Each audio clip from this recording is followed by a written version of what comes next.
One of the things I always get asked about is our upper body posture. And I think it's quite important that when we look at this, we don't get ourselves mixed up with the wrong messages. Often we can look like we're slumping or we're really arching our back. And when we say to someone to sit up straight on a horse, what they tend to do is arch an awful lot with their back. Okay, but this is obviously not what we want to do, because it creates a lot of back tension in here and makes our muscles at the front of our body very, very lazy. Actually, what we get here are two things, and there's a bit of an optical illusion. But the first thing is that our body is designed to move in a forward direction. So our arms can do things in front of us and we can see where we're going. What we're not designed to do is to fall backwards. And so in any dangerous situations, be it on the ground or off the horse, we like to just orientate our balance slightly in front of us. So we stand on the balls of our feet. In this situation on the horse, we don't stand on the balls of our feet, but what we do is we just allow our body weight to come slightly forwards. Now again, our brain lies to us slightly. It basically tells us we're sitting straight, but then just brings us forward.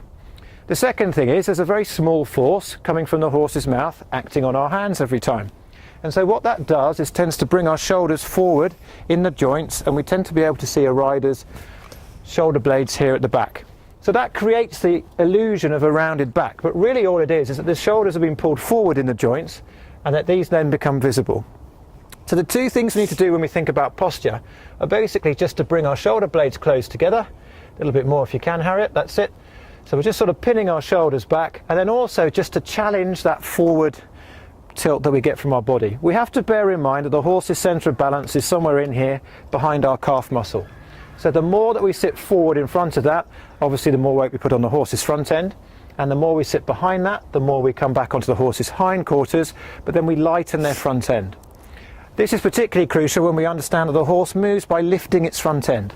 So it's very important that we free that up as much as possible. So really that's the key to posture. It's not as bad as it normally seems, and really that picture, that optical illusion, is something that if you take a close look at and think about what you're doing with your hands, it's quite easy to change it. The one other thing just to mention now is that obviously we don't pick these up with any handles. There's no conscious point of where we pick them up.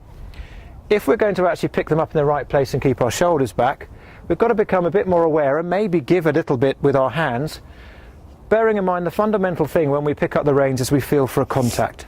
So really it's just crucial that we think consciously about that connection there and where we place our hands on there, so it doesn't pull our shoulders forward, then creating that rounded back.